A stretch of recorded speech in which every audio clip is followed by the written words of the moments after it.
political editor, is outside here with a man that might be able to give us some information about that. Danny Alexander, no less, I believe.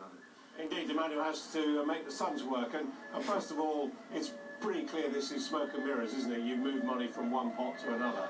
It's not smoke and mirrors at all. What we have done is, firstly, stuck to our plan to repair the huge mess that Labour left of our public finances. They left us with the largest budget deficit in the G20, the largest in modern peacetime history in this country.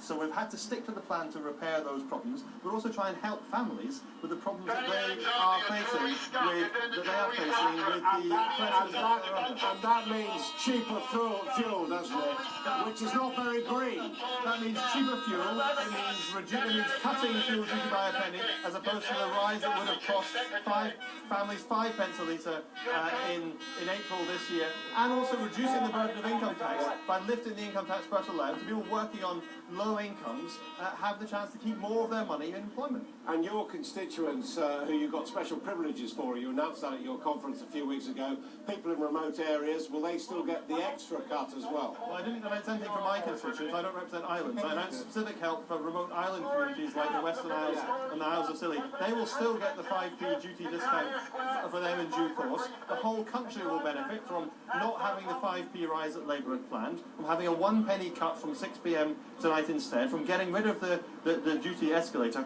all things that will really help families struggling to make ends meet.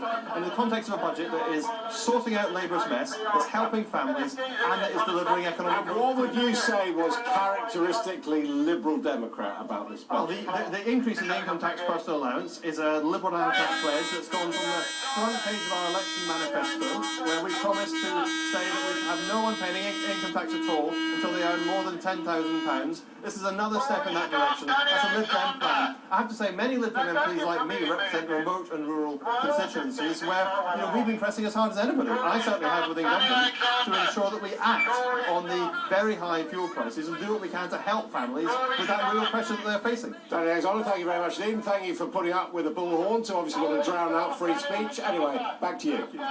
You said it, Adam and Danny Alexander.